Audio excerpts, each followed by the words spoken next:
Hey everybody, this is Dr. Chris Kelsch from Avondale Health Center in Avondale, Arizona. Today I want to talk about another type of headache with you. This type of headache is commonly misunderstood. A lot of people aren't sure when they get these headaches of exactly where the problem is coming from. So we're going to talk about sinus headaches with you. So this is from WebMD. I encourage you to look at it if you want more information. But a sinus headache, typically you're going to feel some pressure in your face, typically along these sort of patterns, right around the forehead, right under the cheekbones like that, and that's where your sinuses are located. The biggest thing about sinus headache is you need to make sure that you don't have a sinus infection.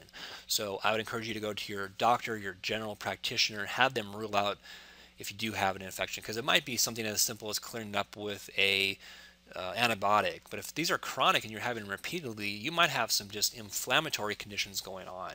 You can get inflammation in the sinuses from different allergens. So one of the things we do in our clinic is we will do something called Allergy Easy. Allergy Easy is a very simple, cool test where we can actually just do it right on your skin, and it shows if you have a reaction to certain things. So dust, pollen, dogs, cats, different kinds of trees, etc. You can check and figure all that out. If you do have sensitivities to these things, you can do a take-home kit that's a serum kit. What this serum kit does is it actually will desensitize you to these allergens. It's very cool because you don't have to take shots for your allergies.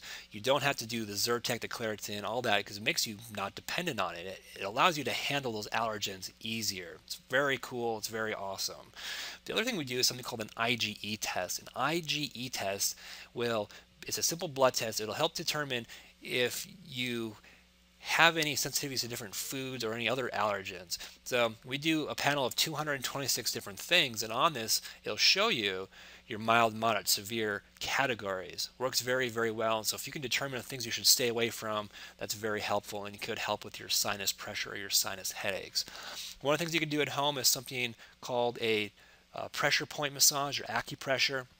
This is from a website. I don't know who this is, but it shows you one way you can do it, some different patterns you can do it. So, visit their website if you like to.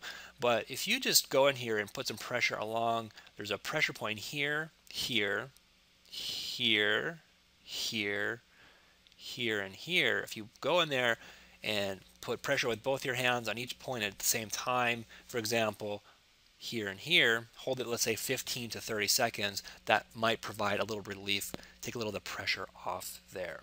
So if you have some interest in finding out if your headache is a sinus headache that we can treat, I encourage you to visit the link at the end of this video, and it'll show you how you can get a free consultation to come into our clinic. Thanks for watching.